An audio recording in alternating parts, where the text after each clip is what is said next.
귀중한 기도의 복음 사역 중에서 어느 부분이 가장 중요할까? 그렇게 한번 생각을 해봅니다. 그리스도께서 육신이 되셔서 하늘의 영광의 보좌를 버리시고 이 땅에 우리와 같은 제약을 받는 육신으로 오심, 대단한 사랑입니다. 또 육신으로 오셔서 이 땅에 사시면서 수많은 이적과 인간으로서는 치료할 수 없는 질병들을 치료하신 그 치료의 사역, 역시 놀라운 예수님의 일입니다. 그로 통해서 사람들은 예수 그리스도를 하나님의 아들이라고 하는 것으로 인정하게 되고 또 그의 죽으심으로 말미암아 우리 믿음의 사람들이 죄의 용서를 받고 그의 부활로 인해서 의롭다 하심을 얻고 승천하심으로 복음을 완성하셔서 하나님 우편에서 대제사장으로 중보하고 계시고 다시 오셔서 구원을 완성하실 앞으로의 약속 역시 귀중하고 귀중합니다. 여기서 어느 게 더 귀중하고 덜 귀중하겠습니까? 부활이 비록 인간 이성으로나 감성으로나 경험 속에서 믿기 어려운 부분인 것은 사실이지만 신앙에 있어서 부활을 제외한다면 더 이상 그리스도의 교회는 믿음의 가치를 잃게 되고 말 것입니다. 오늘 그 부분을 이제 바울 사도가 특히 강조를 하고 있는 것들을 보게 되죠. 그래서 바울은 부활이 없다면 거기에 있을 수 있는 모든 부정적인 것들을 여기다가 상상을 합니다. 그래서 여기 보면 만일이라는 말이 5번이나 쓰여지고 있어요.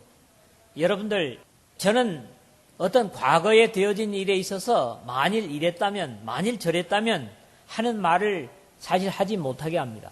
그건 백해무익한 것이거든요. 다만 이런 되어진 긍정적인 사실 속에서 만일 이러지 못했다면 내가 지금 어떻게 됐을까? 이런 부분들은 생각할 수 있는 거죠.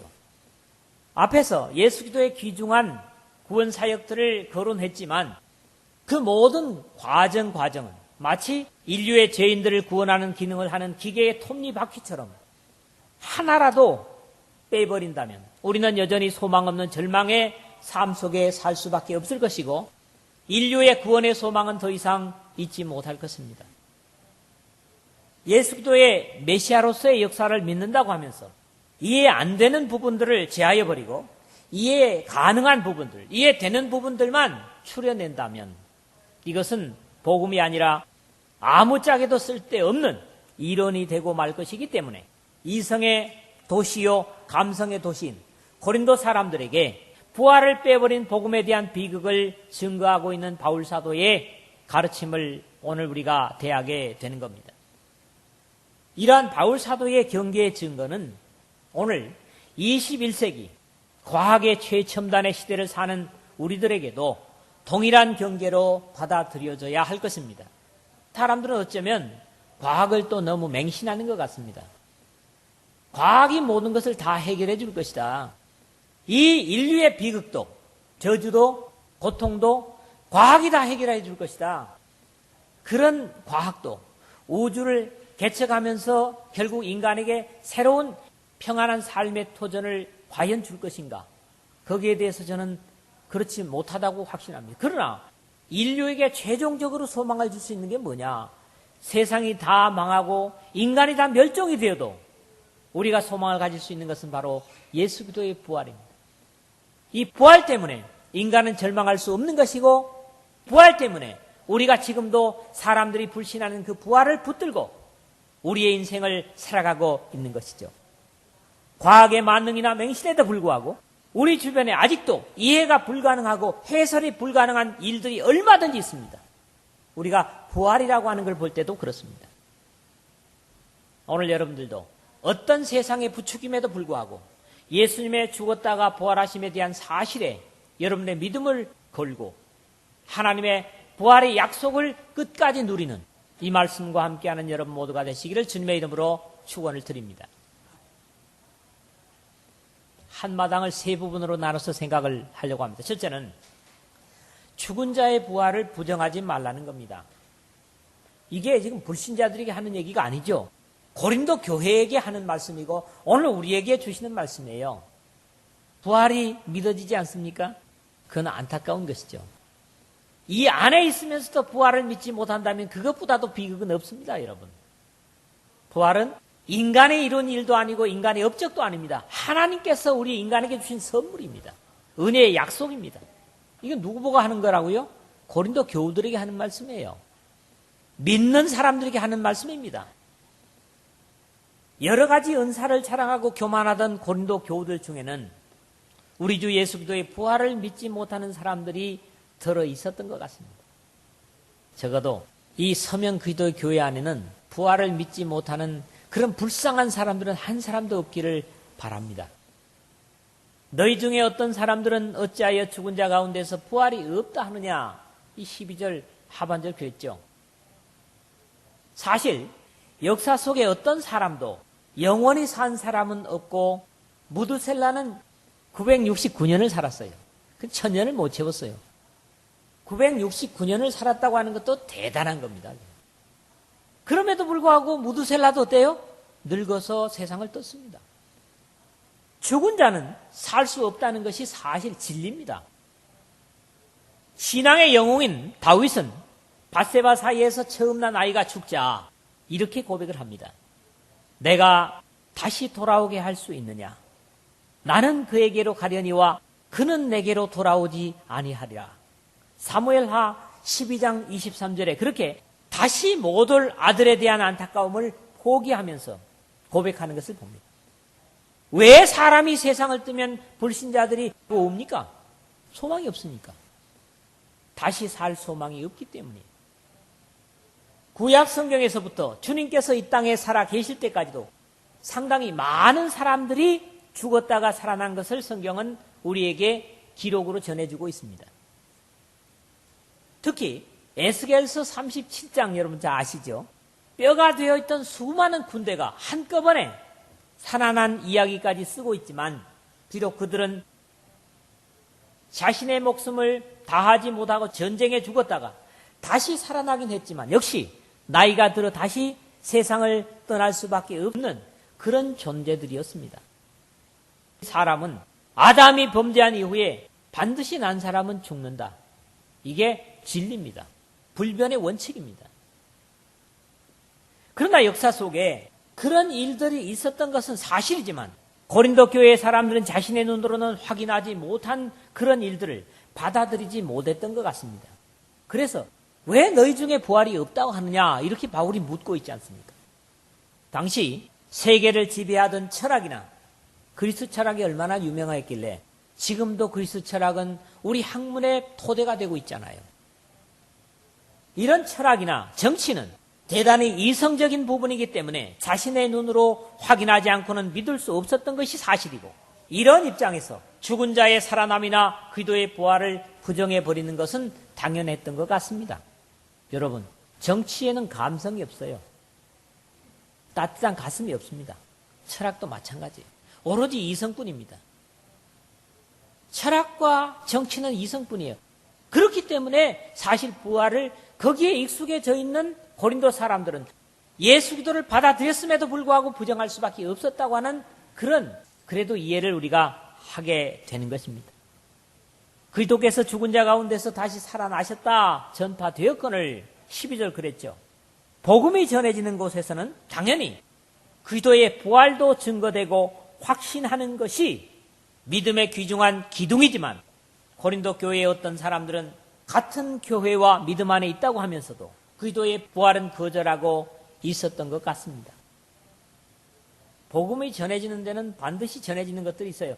앞에 서두에 제가 말씀드렸던 예수님의 육체로 오심, 그의 사시면서 하나님의 아들됨의 증거를 위해서 많은 이적과 표적과 불치의 병을 치료하신 사실, 그리고 결국 유대인들의 모함을 받아 십자가에 죽으신 사실, 그리고 장사 지냈다가 3일 만에 부활하신 사실, 그리고 40일간 이 땅에 제자들에게 가끔 나타나셨다가 하늘로 승천하신 사실, 그리고 그분은 반드시 이 역사 속에 다시 오실 것이라고 하는 이러한 예수님의 구속의 사역은 반드시 증거됐습니다. 여기에 빠지는 것이 없었죠. 이것이 복음이니까요. 그리스도께서 죽은 자 가운데서 다시 살아나셨다 전파되었거늘 결국 복음이 전해지는 곳에는 당연히 그리스도의 부활도 증거되고 확신하는 것이 믿음의 귀중한 기둥이지만 고린도 교회의 어떤 사람들 같은 교회와 믿음 안에 부활을 인정치 못하는 그런 사람들이 있었음을 1세기에도 그리고 이 21세기에도 우리가 듣고 보는 사실입니다. 만일 죽은 자의 부활이 없으면 그리스도도 다시 살아나지 못하셨으리라. 다시 살아난다고 하는 것에 있어서 신약 성경에서만도 여러 군데를 보죠. 가령 병들어서 죽었던 나사로 있잖아요. 근데 나사로는 어떻습니까? 지금까지 살아있습니까? 예, 믿음으로 말한다 그런 부분이 있지만은 그도 역시 죽었습니다. 살아났지만은 죽었죠. 그러나 이 예수님을 통해서 우리에게 주시는 부활은 그 살아났다가 병들었다가 죽었거나 죽었다가 산 사람들과 다른 게 뭡니까? 늙지 않는, 결국 이 시공간의 제약을 받지 않는 그런 육체로의 부활이라는 겁니다. 그래서 우리는 뒤에 가서도 또 이런 부분을 보겠지만 부활의 신비를 가지고 기대를 하게 되는 것을 보는 거지요. 하나님께서 이 우주 속에 존재하는 모든 것을 말씀으로 창조하셨다면 과연 못하실 일이 있으실까? 이런 부분이 어떤 부분에서는 감사할 부분이고 우리가 두려워해야 될 부분입니다. 흙으로 사람을 뭉쳐 그 코에 생기를 불어 넣음으로 아담을 만드셨다면 과연 하나님 아버지께 불가능한 것이 있을까 생각해 본다면 오히려 불신이 더 이상하지만 이것은 성령의 감동을 누리는 자들만이 가질 수 있는 확신입니다. 뭐가요? 부활이. 절대로 육신적인 삶으로서는 인정되지 않고 믿어지지 않는 게 부활이에요.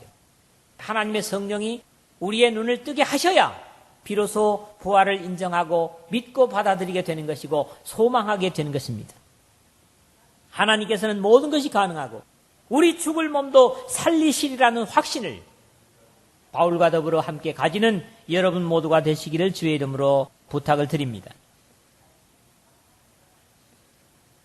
두 번째는 부활이 없다면 모든 것이 다 헛것이 된다고 하는 내용을 14절에서 어찌 보면 마지막까지도 보게 되겠는데 14절 15절에서 봅니다. 여기서는 그리스도의 부활이 없다면 있을 수 있는 부정적인 가능성을 나열해 보고 있습니다. 영어에도 우리가 if라고 하는 게 있습니다. 오늘 본문에 우리가 쓰여진 대로 가정형이라고 그러죠. if가 5번 기록이 되고 있어요. 그리스도께서 만일 다시 살아나지 못하셨으면 14절에 그랬는데 대개 헛되는 것들이 3가지를 말씀하고 있어요. 그게 첫째 뭡니까? 우리가 전파하는 것도 헛것이요. 외국에까지 뭐 한다고 돈 많이 쓰고 가서 그 증거를 합니까? 왜 미국 사람은 대한민국에 갔다가 돈을 대면서 대학교 세우고 교회를 세웠습니까? 헛된 짓이죠. 부활이 없다면. 그러나 부활이 당연히 있기 때문에 절대로 이 복음을 증거하는 것은 헛된 것이 아닙니다. 그리고 이 부활을 증거하는 사람들은 비로소 나중에도 어떻습니까? 부활을 맛볼 수 있을 것입니다. 두 번째는 뭐예요? 너희 믿음도 헛것이며. 믿음을 아무나 갖는 겁니까? 믿음은 아무나 갖지 못합니다. 적어도 하나님께서 인정하시고 기뻐하시는 믿음은 아무나 갖지 못해요. 그런데 그 믿음이 헛것이 된다니. 생각만 해도 끔찍하지 않습니까? 우리가 가진 믿음이 헛것이 된다 생각해 보세요. 이게 이제 최종적인 내용에 가서 19절에 가서는 더 비극적인 것이 되지만은 만약에 부활이 없다면 우리의 믿음은 말짱 뭐예요? 도루묵이에요. 그렇기 때문에 사실 믿음을 가지고 볼 수 있는 게 뭐냐? 모든 예수님이 하신 일들 중에 다른 것은 다 그래도 인정할 수 있지만은 믿음으로만이 가능한 게 바로 부활입니다. 그래서 믿음의 대상이 바로 부활이라는 거예요. 그래서 믿음은 결국 헛될 수밖에 없다. 부활이 없다면 말이죠. 세 번째는 뭡니까? 우리가 하나님의 거짓 증인으로 발견되리니, 근데 여기서 왜 그냥 거짓 증인이 아니고 하나님의 거짓 증인이 되는 겁니까?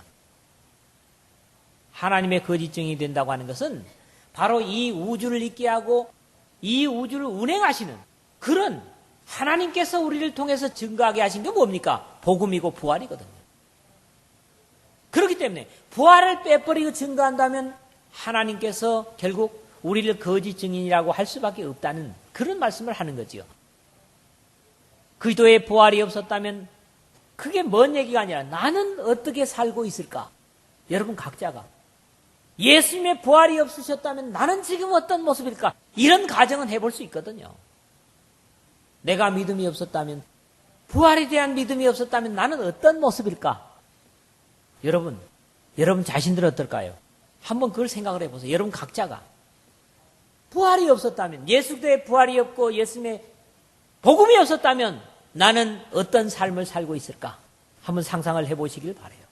이렇게 가정해보는 것도 가치가 있을 겁니다.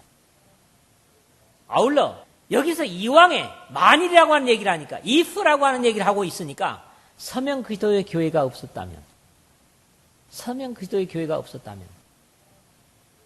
또는 무엇이 없었다면 누가 없었다면 우리의 삶은 전혀 다른 방향에 있을 수밖에 없을 것을 생각해 본다면 우리의 믿음 속에 있음을 감사하고 찬양할 수 있을 것입니다. 사람으로서는 해결될 수 없는 그런 방법을 가지고 붙들고 살면서도 만약에 하나님에 대한 의지가 없었다면, 소망이 없다면 그것을 어떻게 감당할 수 있겠습니까? 여기 보면 13절부터 13절, 15절, 16절 세 번씩이나 똑같은 말씀을 하고 있어요. 먼저 금방 읽었던 우리가 15절을 보면 만일 죽은 자가 다시 살아나는 일이 없으면 하나님의 그리스도를 다시 살리지 아니하였으리라. 15절 하반절이고요. 그 다음에 13절 앞으로 가서 13절에 만일 죽은 자의 부활이 없으면 그리스도도 다시 살아나지 못하셨으리라. 다음에 보는 16절 보면 만일 죽은 자가 다시 살아나는 일이 없으면 그리스도도 다시 살아나신 일이 없었을 터이요. 그렇게 세 번씩이나 다시 살아나는 일과 부활과 그리스도의 부활이 연관이 되면서 말씀되고 있는 겁니다. 똑같은 표현이 세 번이나 반복되면서 만일의 안타까움을 더욱 극대화시켜주고 있는 바울 사도의 뭡니까? 문학이 어떻게 보면 극대화죠. 부활이 없었다면 많은 것들이 가치를 잃게 될 것입니다. 믿음에 있는 저는 그걸 확신합니다. 우리가 가진 신앙적인 많은 가치를 잃게 될 겁니다. 부활이 없었다면 오늘 여러분 각자가 아마 집에 가서 식사할 겁니다. 같이 밥도 안 먹을 거예요. 아마 이 자리에 함께 있지도 않겠죠. 많은 것들을 상상할 수가 있는 것이죠. 그러므로 우리 주 예수 그리스도의 다시 살으심은 우리의 삶의 많은 부분의 가치를 살려주셨음을 감사하고 확신할 수 있는 여러분 모두가 되시기를 주의 이름으로 부탁을 드립니다. 우리 죽을 수밖에 없는 인생의 가치를 부여하신 그것이 뭡니까? 예수 그리스도의 부활이고 우리의 장래의 부활입니다. 그래서 부활이 없는 인생은 모든 것이 가치를 잃게 됩니다. 소망을 잃게 되잖아요. 마지막 세 번째로는 16절에서 19절입니다. 뭘 말씀합니까? 모든 사람들 가운데 부활이 없다면 우리가 가장 불쌍한 사람이 된다는 겁니다. 이 말씀이 이해가 되십니까? 이 부분을 한번 보도록 하죠. 만일 죽은 자가 다시 살아나는 일이 없으면 또 그리스도께서 다시 살아나신 일이 없으면 16절, 17절 그렇게 말씀하고 있어요. 이것은 모든 것을 무효하고 가치를 잃게 될 것이라고 증거를 하고 있습니다. 자, 여기서는 적어도 한 4가지 정도 가치를 잃게 되는 것을 우리가 앞에서 봤지만은 반복되는 부분도 한 군데 있습니다만은 보도록 하겠습니다. 첫째는 앞에 14절 하반절에 같은 얘기가 있었죠. 너희 믿음도 헛되고 꼭 같은 말씀입니다. 17절의 기록이. 너희 믿음도 헛되고. 적어도 기대하는 모든 것들이 다 죽은 소망이 되고 만다는 겁니다. 부활이 없으면. 그래요. 우리가 믿음을 가졌다고 하는 것이 베드로 사도는 불로 연단하여 없어질 금보다 더 귀하다. 이 믿음이. 그래서 우리는 금보다 더 귀한 믿음. 여러분, 요즘 금의 가치가 올라가고 있어요. 그런데 그 금보다 여러분들의 가진 믿음의 가치는 더 큰 거예요. 그런데 이 믿음이 부활이 없다면 헛되다. 모르겠어요. 세상이 망해도 금의 가치는 아마 올라갈 것 같아. 근데 그 금의 가치보다 더 귀한 믿음의 가치는 정말 세상이 망해도 가치를 갖습니다. 여러분이 가지고 계신 것이 얼마나 귀한 겁니까? 이걸 여러분들이 확신하시길 바라는 거지요. 두 번째는 뭡니까? 너희가 여전히 죄 가운데 있을 것이요. 부활이 없다면 여러분 여전히 죄 가운데 있을 것이라는 겁니다. 부활이 있기 때문에 우리가 의로운 하나님의 자녀로 인정을 받고 있다는 사실을 말씀하는 거죠. 17절 하반절인데요. 이 말씀은 로마서 4장 25절에 같은 말씀을 주고 있습니다. 예수님은 우리가 범죄한 것 때문에 내줌이 되고 또한 우리를 의롭다 하시기 위하여 살아나셨느니라 그랬거든요. 여러분, 예수님의 죽으심은 우리의 죄를 위해서 죄의 값을 갚는 것이 되지만은 그냥 죽고 나면 무슨 가치가 있습니까? 의롭다함을 얻기 위해서 부활하셨다는 거지요. 그러니까 예수님의 부활은 바로 우리의 의와 상관이 된다는 말씀을 하고 있는 겁니다. 귀중하죠? 세 번째는 뭐라고 합니까? 그리스도 안에 잠자는 자도 망하였으니 18절에 그렇잖아요. 그리스도 안에 잠자는 자도 망하였으니 그랬습니다. 바울 사도는 데살로니가전서 4장 16절에 주께서 호령과 천사장의 소리와 하나님의 나팔 소리로 친히 하늘로부터 강림하시리니 그래 놓고 뭐라 했어요? 그리스도 안에서 죽은 자들이 먼저 일어나고 여러분 예수님 안에 죽은 자들이 예수님께서 이 땅에 다시 오실 때 먼저 일어난대요. 그러니까 뭡니까 이것은? 우리보다 먼저 주님을 뵙는 영광을 맞을 것이다 이런 말씀이에요. 그런데 이 엄청난 약속이 헛되게 되고 만다. 그 다음에 요한사도는 뭐라고 합니까? 요한계시록 14장 13절에서 또 내가 들으니 하늘에서 음성이 나서 이르되 기록하라.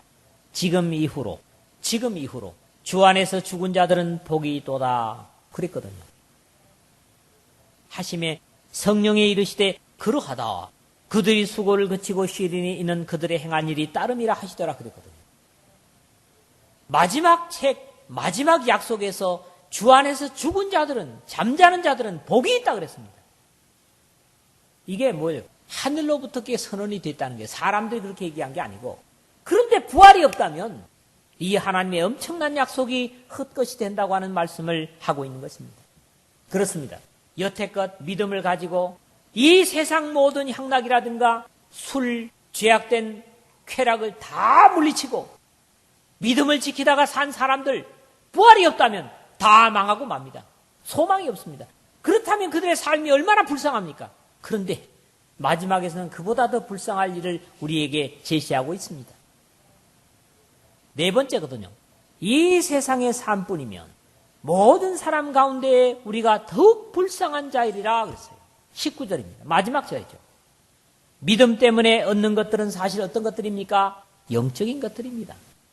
여러분, 믿음 때문에 우리가 신령한 하늘의 복을 받습니다. 사실 믿음 때문에 육신으로 얻는 것들도 있죠. 그러나 궁극적으로 믿음 때문에 얻는 것은 영적인 복이에요. 영원한 세계의 하나님의 약속을 바라고 우리가 믿음 생활하는 거 아닙니까? 우리의 믿음의 궁극적인 약속은 영적인 것입니다. 영원한 것들인데 그것을 바라고 많은 것을 포기하고 가는 사람들이 믿음의 사람들입니다. 신앙의 사람들이에요. 온갖 세상 사람들이 다 누리고 있는 죄악된 것들을 다 할 겁니다. 근데 어때요, 여러분들? 그거 다 밀어놨어요. 왜 밀어놨습니까? 좀 같이 쾌락을 즐기죠. 이 세상보다도 영원한 세상이 더 귀하기 때문입니다. 여러분 그렇지 않아요? 믿음 때문에 결국 이 세상의 많은 것들을 여러분들 포기하고 있습니다. 이 시간만 해도 여러분 그렇잖아요. 쓸쓸한 바닷가를 거닐면서 낭만을 즐긴다든가 단풍이 떨어지는 것을 보며 인생의 허물을 감상한다든가 뭐 이럴 수도 있지 않겠어요? 근데 이 자리에 앉아있다고요. 그런 거 다 밀쳐두고 어디에 가면 회가 맛있다더라. 어디에 가면 수육이 맛있다더라. 어디 가면은 정종이 이게 진짜 끝내준다더라. 이런 얘기들이 보세요. 인터넷상에 보면 어떤 동호회들 보면 얼마나 얘기가 많아요.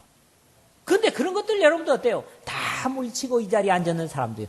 그러니까 여러분들은 사실은 이 부활의 약속이 없다면 그런 사람들보다 얼마나 불쌍한 사람들이냐 이겁니다. 그렇지 않아요? 바울 사도는 이제 뒤에 가서 봅니다만 32절에서 내가 사람의 방법으로 에베소에서 맹수와 더불어 싸웠다면 내게 무슨 유익이 있으리요? 죽은 자가 다시 살아나지 못한다면 내일 죽을 터이니 먹고 마시자 하리라. 그렇게 세상에서 믿음 때문에 당할 수 있는 것들을 증거하고 있습니다. 근데 그런 것들이 결국 부활의 약속이 없었다면 바울에게 무슨 가치가 있으며 의미가 있었겠느냐, 이런 고백을 하고 있는 것이죠. 그래요. 세상 사람들은 왜 주지 육림에 빠져 있습니까? 고기와 술에 빠져 있습니까? 소망이 없기 때문에, 장래 소망이 없기 때문에, 죽으면 끝이라고 생각하기 때문에 그들은 누릴 수 있는 온갖 쾌락과 이 세상에서 누릴 수 있는 정욕을 다 발휘하는 겁니다. 그것도 모자라서 정욕이 좋다면 약이라도 뭐든지 갖다 퍼먹는 거죠. 몸에 해로운 줄도 모르고. 왜 그래요? 미래가 없기 때문에, 부활이 없기 때문에, 장래가 없기 때문에 그런 거예요. 그렇지 않습니까? 그러나 그런 것들을 다 밀어놓은 여러분들은 사실 부활이 없다면 그런 사람들보다 더욱 불쌍한 사람들이라는 거지요. 내일 모레 죽을지 글피 죽을지 모르니까 그저 실컷 먹고 배나 두들기다가 가자. 그러면서 웃기는 얘기가 있죠. 잘 먹다가 죽은 귀신은 화색이 좋대. 이건 말도 안 되는 얘기예요. 귀신이 무슨 얼굴이 있어요? 화색이 좋게. 그건 뭐예요? 인간이 자위를 위해서 만든 그런 말들이에요. 여러분, 잘 먹고 죽은 귀신 화색 안 좋습니다. 그건 말도 안 되는 얘기예요. 그런 데 대해서 위로를 받지 마세요. 우리는 거기에 위로를 가진 사람들이 아니죠. 그렇지 않습니까? 그렇습니다. 우리는 모든 세상적인 기쁨과 쾌락을 주님 때문에, 부활 때문에 밀쳐놓은 사람들입니다. 여러분, 부활하신 주님이 이 땅에 다시 오실 때까지 그 믿음 잃지 마시기를 주의 이름으로 부탁을 드립니다. 결론을 맺습니다. 우리가 사람의 이성과 감정으로 이해되는 것들만 믿는다면 그것은 확인이지 믿음이라고 할 수 없을 것입니다. 그래서 모든 사람이 들어도 모든 사람이 다 믿지 못하는 것도 사실입니다. 이런 입장에서 부활이야말로 믿음의 결정판이라고 할 수 있을 것입니다. 얼마나 귀중했으면 예수님께서 도마에게 이런 말씀하십니까? 도마에게 이르시되 내 손가락을 이리 내밀어 내 손을 보고 내 손을 내밀어 내 옆구리에 넣어보라. 그리하여, 그 다음 말씀이 중요해요. 믿음 없는 자가 되지 말고 믿는 자가 되라. 이게 요한복음 20장 27절이에요. 뭐예요? 부활하신 주님을 믿는 자가 되라는 겁니다. 그러면서 그 뒤에 덧붙인 얘기가 뭐예요? 야, 이 녀석아, 너는 이제 확인하고 믿냐? 그건 믿음이 아니라는 거예요. 보지 못하고 믿는 자가 더 복이 있다. 주님께서 말씀을 하시지 않습니까? 부활이 없다면 영적인 모든 것들은 가치를 잃고 말 것입니다. 이 잘 지어놓은 예배당 아무 가치 없을 겁니다. 또 이런 이유에서 하나님께서 부활을 믿음의 대상으로 사람들에게 주셨고, 이런 이유에서 부활을 믿는 것에 대한 충분한 감사를 가질 수 있는 여러분 모두가 되어야 할 것입니다. 여기에 모인 우리 모두는 세상의 것들을 헛것이라고 생각하고 우리에게 영원한 영광을 허락하신 하나님께 오늘도 세상의 좋은 것들을 절제하면서 이곳에서 하나님을 예배하고 있지 않습니까? 그렇기 때문에 그리스도의 부활이 없다면 세상 어떤 사람들보다도 우리 모두가 더욱 어리석고 불쌍한 사람들이 될 것입니다. 그러나 우리 주 예수 그리스도에 죽으셨다가 사심은 영적인 사실이요, 그를 믿고 순종하는 모든 사람들에게 최종적으로 씌워줄 영광의 면류관이 될 것입니다. 그러므로 부활이 없다고 가르치는 것이야말로 가장 뭡니까? 새빨간 거짓말입니다. 어둠의 세력에 간교한 술책입니다. 그래서 야고보는 우리에게 이런 당부를 주고 있습니다.